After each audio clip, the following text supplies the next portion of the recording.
Shalom saudara sekalian, kita berjumpa kembali dalam Interlude, Time to Stop and Listen. Waktu untuk berhenti sejenak dari kesibukan kita dan mengizinkan firman Tuhan memimpin hidup kita. Kita akan pujikan sebuah lagu bersama-sama.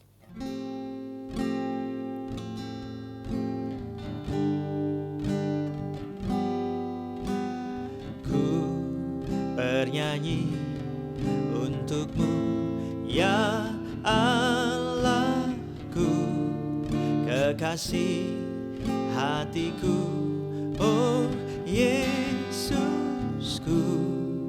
juru selamat penebusku, maha kasih. Sempurna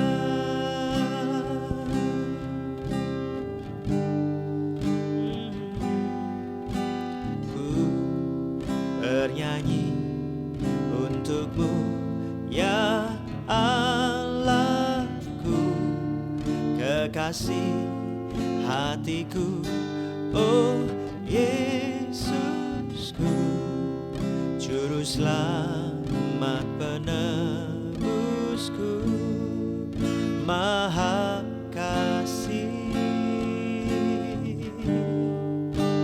Sempurna, sempurna di dalam segala-galanya. Rancanganmu indah untuk masa depanku. Sempurna dalam hikmat dan tutur kata. Yesus, kau sempurna. Sempurna di dalam segala-galanya. Rancanganmu indah untuk masa depanku. Sempurna dalam hikmat dan tutur kata. Yesus, kau sempurna. Yesus, kau sempurna. Yesus, kau sempurna. Suatu hari, ada seorang teman saya mengajak saya pergi makan di warung makan bakso. Dan ini teman baik ya. Dan ketika saya makan ya biasa aja. Saya makan, wah ternyata baksonya enak sekali. Tapi ketika butir kesekian saya makan, betapa kagetnya saya ketika tiba-tiba ada rasa pedas yang menyengat di dalam mulut. Dan lalu saya keluarkan bakso itu yang saya gigit, ternyata di dalamnya itu ada cabai rawit. Lalu saya berpikir, oh ini mungkin yang disebut orang bakso mercon begitu ya. Ada sensasi mengagetkan. Ya, ketika saya makan bakso itu pedas sekali. Padahal kalau dipikir-pikir namanya bukan itu tempat makannya, gitu ya. Tapi mungkin ini jenis makanannya seperti itu. Kaget. Dan ya tentu saja itu pengalaman yang menarik. Nah, ketika saya baca kitab Amsal pasal 3 ayat 29 sampai 30, saya teringat pengalaman itu tadi. Teman saya ini teman baik. Dia baik sekali, ya. Tetapi bakso itu tadi tiba-tiba teringat ketika saya baca ayat ini. Janganlah merencanakan kejahatan terhadap sesamamu, sedangkan tanpa curiga ia tinggal bersama-sama dengan engkau.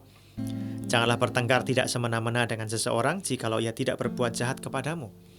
Seperti halnya saya kaget ada cabai di dalam bakso.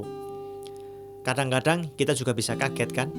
Orang yang tampaknya baik, tutur katanya, tindakannya atau perbuatannya kepada kita, tetapi ternyata dia menyimpan maksud yang tidak murni, maksud yang jahat atau maksud yang tidak suci. Jika demikian rasanya kita bisa kaget kan? Nah, Tuhan tidak menghendaki kita berlaku demikian kepada orang lain. Tuhan mengajar kita berbuat baik dengan tulus, ya, tulus hati. Ya, ketika kita memberi, ketika kita memuji, ketika kita mengatakan sesuatu, pastikan motivasi hati kita tulus. Jangan berbuat jahat kepada orang lain, ya, baik yang disimpan dalam hati maupun yang diwujudkan dalam bentuk perbuatan. Pastikan hati kita ini baik. Tuhan menghendaki kita mengasihi sesama kita seperti kita mengasihi diri kita sendiri. Jangan sampai kita berbuat baik kepada orang tetapi kita menyimpan niat yang tidak murni di baliknya. Itu tidak dikenan Tuhan. Mari kita jaga hati kita tulus kepada setiap orang yang kita temui. Perkataan kita, perbuatan baik kita pun tulus demi ketaatan kepada firman Tuhan dan demi melihat kebaikan terjadi dalam hidup mereka. Jika demikian, itu artinya kita meneladani contoh yang Tuhan berikan kepada kita. Itu artinya kita mentaati firman yang Tuhan berikan buat kita. Anda pasti ingin orang tulus kepadamu. Demikian pula, mari kita tulus kepada orang lain. Jangan ada mercon, jangan ada cabai rawit di balik bakso. Tuhan memberkati.